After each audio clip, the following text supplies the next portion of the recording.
ஸ்ரீ சாயி சச்சரித்திரம் அத்தியாயம் 24. பாபாவின் தமாஷும் வேடிக்கையும். சனக் லீலை. 1 ஹேமாட் பந்த், 2 சுதாமர், 3 அன்னா சிஞ்சனீகரும் மாவசிபாயியும். முன்னுரை. அடுத்த அல்லது இந்த அத்தியாயங்களில் இன்னவற்றை கூறுகிறேன் என்று கூறுவது ஒரு வகையான அகங்காரமாகும். சத்குருவின் பாதங்களில் நாம் அகங்காரத்தை சமர்ப்பித்தாலன்றி நமது வேலையில் நாம் வெற்றி பெற மாட்டோம். நாம் அகங்காரத்தை ஒழித்தால் நமது வெற்றி உறுதியளிக்கப்படுகிறது. சாய்பாபாவை வணங்குவதால் இகபர சௌபாகியம் ரெண்டுமே கிடைக்கிறது.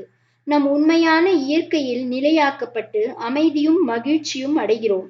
எனவே எவர் ஒருவர் அவரது சுபிக்ஷத்தை பெற விரும்புகிறாரோ அவர் சாய்பாபாவின் லீலைகளையும் கதைகளையும் பக்தியுடன் கேட்க வேண்டும். அவைகளை தியானம் செய்ய வேண்டும். இவைகளை அவர் செய்வாரேயானால் தமது வாழ்க்கையின் லட்சியத்தை சுலபமாக அடைந்து பேரானந்தம் பெறுவார். பொதுவாக அனைவரும் தமாஷையும் வேடிக்கையையும் விரும்புவார்கள். ஆனால் தங்களை பொருளாக வைத்து தமாஷ் செய்யப்படுவதை அவர்கள் விரும்புவதில்லை. ஆனால் பாபாவின் வழியோ விசித்திரமானது. அவைகள் அபிநயத்துடன் சேரும்போது பொது மக்களுக்கு மிகவும் ஆர்வமூட்டுவதாகவும் அறிவுரை தருவதாகவும் இருக்கின்றன. எனவே கேலிக்கு அவர்கள் இலக்காயினும் பொருட்படுத்துவதில்லை. ஹேமாட் பந்த் தனது சொந்த அனுபவத்தையே கீழே குறிப்பிடுகின்றார். சனக் லீலை. ஷீரடியில் ஞாயிறு தோறும் சந்தை நடைபெறும். அண்டையிலுள்ள கிராமங்களிலிருந்து மக்கள் அங்கு வந்து தெருவில் பந்தல் கடைகளை போட்டு தங்களது பொருட்களை எல்லாம் விற்பனை செய்வர். ஒவ்வொரு மாலையும் மசூதியில் ஏறக்குறைய கும்பல் வந்துவிடும். ஆனால் ஞாயிறு மாலையே மூச்சு திணறும் அளவுக்கு கூட்டம் கூடிவிடும். அத்தகைய ஒரு ஞாயிற்றுக்கிழமையின் போது ஹேமாட் பந்த் பாபாவின் முன்னால் அமர்ந்து பாபாவின் கால்களை நீவி பிடித்து கொண்டும் கடவுள் பெயரை முணுமுணுத்துக் கொண்டும் இருந்தார். ஷாமா பாபாவின் இடப்பக்கத்திலும் வாமன் ராவ் வலப்பக்கத்திலும் இருந்தனர். அப்போது ஷாமா சிரித்துக்கொண்டே அண்ணா சாஹிப்பிடம், பாரும், உமது கோட்டின் கை மடிப்பில் சில தானியங்கள் இருக்கின்றன. இவ்வாறு கூறிக்கொண்டே அவர் மடிப்பை தொட்டு அங்கு சில தானியம் இருப்பதை கண்டார்.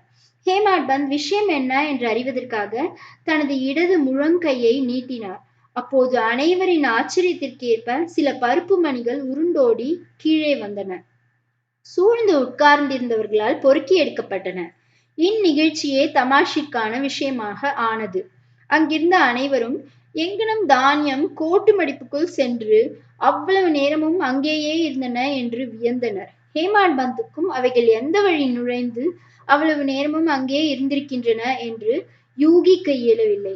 ஒருவரும் இவ்விஷயத்தில் திருப்தியான பதிலை அளிக்க இயலாத இவ்வினோதத்தை பற்றி அதிசயித்துக் கொண்டு இருக்கையில் பாபா கூறினார், இந்த ஆளுக்கு அண்ணா சாஹேப் தனியாக தின்னும் பழக்கம் இருக்கிறது. இன்றைக்கு சந்தை நாளாகையால் பருப்பு மணிகளை அசை போட்டுக்கொண்டே வந்தார். அவர் பழக்கம் எனக்கு தெரியும். அதற்கு இதுவே சாட்சி. இவ்விஷயத்தில் வேறென்ன ஆச்சரியம் இருக்கிறது? ஹேமாட் பந்த். பாபா, பொருட்களை தனியாக தின்று நான் அறியேன். பின்னர் என் மீது இக்கெட்ட வழக்கத்தை ஏன் சுமத்துகிறீர்கள்? ஷீரடி சந்தையையே நான் இன்னும் பார்த்தது இல்லை. இன்றைக்கு சந்தைக்கு நான் போகவே இல்லை. பின்னர் எங்கனம் நான் பருப்பு மணிகள் வாங்கியிருக்க முடியும்? அவைகளை வாங்காத போது எப்படி நான் உண்ண முடியும்?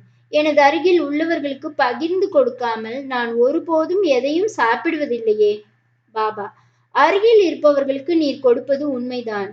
ஆனால் ஒருவரும் அருகில் இல்லை என்றால் நீரோ நானோ என்ன செய்ய முடியும்? ஆனால் நீர் உண்ணும் முன் என்னை நினைவில் கொள்கிறீரா? எப்போதும் நாம் உன்னுடன் இருக்கவில்லையா? பின் நீர் உண்ணும் முன்பாக எதையேனும் எனக்கு அளிக்கிறீரா? நீதி. இந்நிகழ்ச்சியின் வாயிலாக பாபா நமக்கு என்ன போதிக்கிறார் என்பதை கவனத்துடன் நினைவில் வைப்போமாக. புலன்கள் தரும் தேவைகளை அடைய முன்னதாகவே மனமும் அறிவும் அவைகளின் பலன்களை அனுபவித்து விடுகின்றன என பாபா அறிவுறுத்தியுள்ளார். முதலில் பாபாவை நினை. அதுவே உன் மனத்தில் நிலை கொண்டுள்ள அவருக்கு நிவேதனம் செய்யும் முறையாகிறது. புலன்கள் முதலியன தங்கள் தேவைகளை அடையாமல் இருக்க இயலாது. ஆனால் அவைகள் முதலில் குருவுக்கு சமர்ப்பிக்கப்பட்டால் அவைகளின் மீதுள்ள பற்று இயற்கையாகவே மறைந்து விடுகிறது.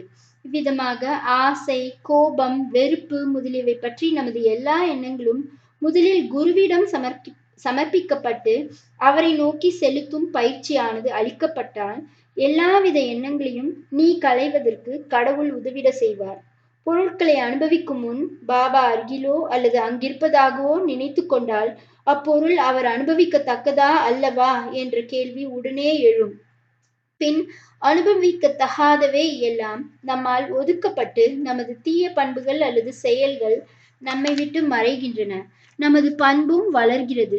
பின்னர் குருவிடம் உள்ள அன்பு வளர்ந்து தூய ஞானம் துளிர்க்கிறது. இந்த ஞானம் வளரும்போது நான், எனது என்ற எண்ணம் அழிந்து நமது அறிவு ஆன்ம உணர்வுடன் கலக்கிறது. பின்னர் நாம் பேரின்பத்தையும் திருப்தியையும் பெறுகிறோம். குருவுக்கும் கடவுளுக்கும் பேதமில்லை. அவர்களுக்குள் பேதம் காண்பவன் கடவுளை எவ்விடத்தும் காண்பதில்லை. எனவே பேத மனப்பான்மையை ஒழித்து குருவையும் கடவுளையும் ஒன்றாக கருத வேண்டும். எனவே எண்ண மாறுபாடுகளை நீக்கி குருவை கடவுளாக வழிபட வேண்டும். இவ்வாறு நமது குருவுக்கு பணிவிடை செய்தோமானால் கடவுள் நிச்சயம் மகிழ்வடைந்து நமது மனத்தை தூய்மைப்படுத்தி நம்மை நாமே அறியும் உணர்வை அளிக்கிறார். ரத்ன சுருக்கமாக, முதலில் குருவை நினைக்காமல் நாம் எப்பொருட்களையும் புலன்கள் வழி அனுபவிக்க கூடாது. இவ்விதமாக பயிற்சி அளிக்கப்பட்டால் நம் மனம் பாபாவில் நிறைந்து பாபாவின் தியானம் விரைவில் வளரும். பாபாவின் சகுன ரூபம் எப்போதும் நம் கண்முன் இருக்கும். பிறகு பக்தி, பற்றின்மை, முக்தி யாவும் நம்முடையதே ஆம்.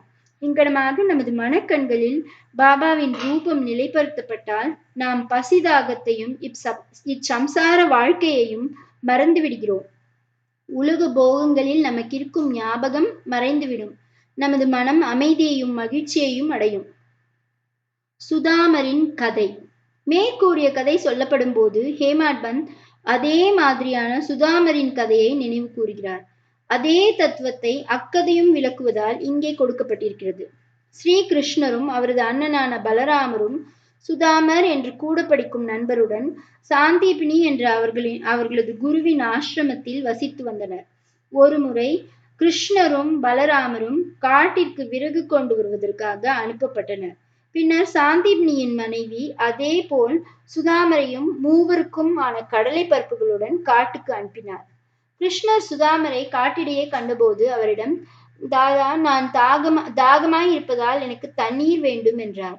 அதற்கு சுதாமர், வெறும் வயிற்றுடன் தண்ணீர் குடிக்கக்கூடாது, சிறிது நேரம் இளைப்பாறுவது நல்லது என்றார். அவர் தன்னிடம் கடலை இருப்பதாகவோ அதை சிறிது அவர் எடுத்துக்கொள்ளலாம் என்றோ கூறவில்லை. கிருஷ்ணர் களைப்பாய் இருந்தமையால் சுதாமரின் மடியில் தலை வைத்து படுத்து குரட்டை விட்டார். இதை கண்டு சுதாமர் தன்னிடம் இருந்த கடலையை எடுத்து உண்ண தொடங்கினார். கிருஷ்ணர் திடீரென கேட்டார், தாதா, என்ன சாப்பிடுகிறாய்? சப்தம் எங்கிருந்து வருகிறது? சுதாமர், சாப்பிடுவதற்கு என்ன இருக்கிறது? நான் குளிரால் நடுங்கிக் கொண்டிருக்கிறேன். எனது பற்கள் தாளம் அடித்துக் கொண்டிருக்கின்றன. விஷ்ணு சஹஸ்ர நாமத்தை கூட என்னால் திருத்தமாக பாராயணம் செய்ய முடியவில்லை.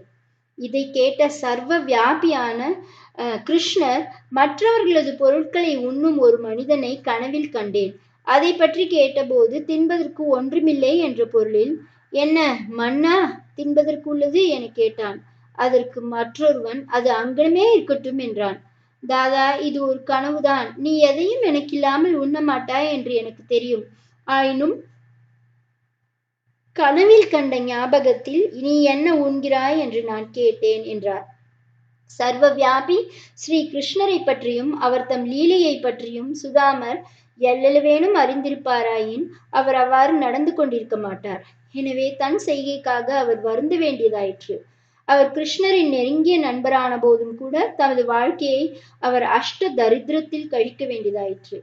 ஆனால் பின்னர் அவர் கிருஷ்ணருக்கு தன் மனைவியின் சொந்த உழைப்பால் ஈட்டிய ஒரு பிடி அவலை அளித்தபோது கிருஷ்ணர் மகிழ்ச்சி அடைந்து அவருக்கு அனுபவிப்பதற்காக ஒரு பொன் நகரத்தை அளித்தார். மற்றவர்களுடன் பகிர்ந்து உண்ணாது தனியாக தின்போர் இக்கதையை நினைவில் வைக்க வேண்டும். கடவுளுக்கு முதலில் சமர்ப்பிக்கவும் அவைகள் அவரால் திருப்தி அடைய பெற்ற பிறகே அவற்றை அனுபவிக்க வேண்டும் என்ற சுருதியும் பகர்கின்றது. பாபாவும் நமக்கு அதையே அவர் தம் ஒப்புவமையற்ற வேடிக்கையான வழியில் கற்பித்திருக்கிறார். அண்ணா சிஞ்சனீகரும் மாவசிபாயியும். ஹேமாட் பந்த் இப்பொழுது சமாதானம் நிலைநாட்டுவோரின் பாகத்தை ஏற்றுக்கொண்ட மற்றொரு வேடிக்கையான சம்பவத்தை கூறுகிறார். தாமோதர் கணஷ்யாம் பாபரே என்று அழைக்கப்பட்ட அண்ணா சிஞ்சனீக்கர் என்ற அடியவர் ஒருவர் இருந்தார். அவர் எளிமையானவர், முரடர். நேர்மையானவர். அவர் எவரையும் லட்சியம் செய்ய மாட்டார். எப்பொழுதும் கரவின்றி பேசி எல்லாவற்றையும் கைமேல் காசிலேயே நடத்தினார். வெளிப்படையாக கடுமையாகவும் வசப்படாதவருமாயிருந்த போதும் அவர் நற்பண்புடையவராயும் கள்ளமின்றியும் இருந்தார். எனவே சாய்பாபா அவரை நேசித்தார். இவர் தமது சொத்துக்கள் யாவற்றையும் ஷீர்டி சாய்பாபா சமஸ்தானத்துக்கு எழுதி வைத்தார். ஒரு நாள் ஒவ்வொருவரும் ஒரு வழியில் சேவை செய்வதைப் போன்று அண்ணாவும் தலை குனிந்து நின்று கொண்டு கைப்பிடியிலிருந்து இடது கைக்கு பிடித்து நீவி கொண்டிருந்தார்.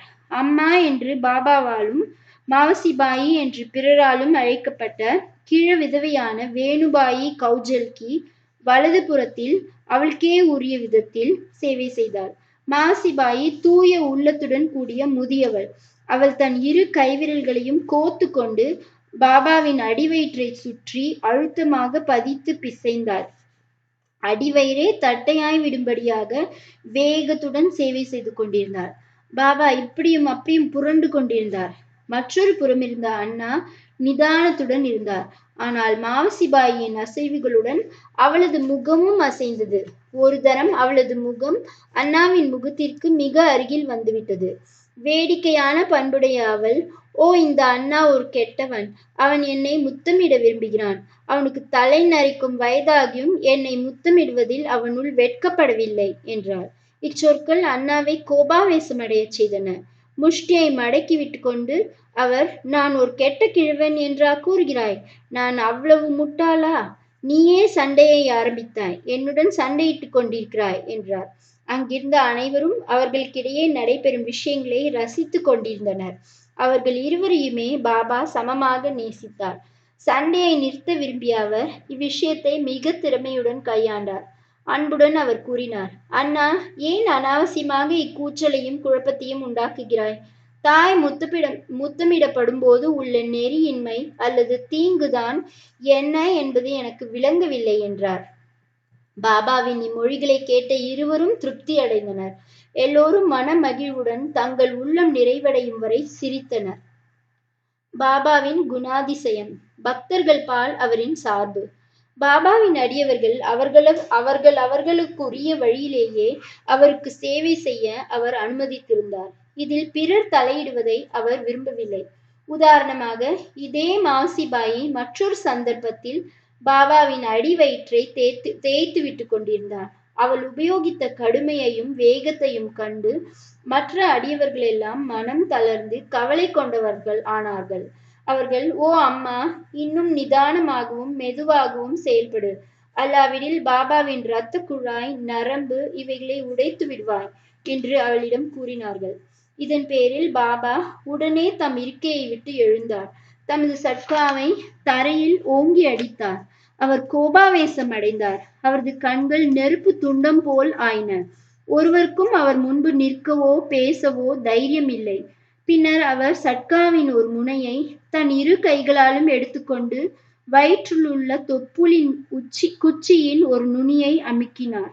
மற்றொரு நுனியை கம்பத்தில் பொருத்த வைத்து 2-3 அடி நீளமுள்ள அந்த சட்கா முழுவதும் அடிவயிற்றுள் சென்றுவிட்ட மாதிரியாக தோன்றியது. இன்னும் சிறிது நேரத்தில் அடிவயிறு கிழிந்து விடும் என்று மக்கள் பயந்தனர்.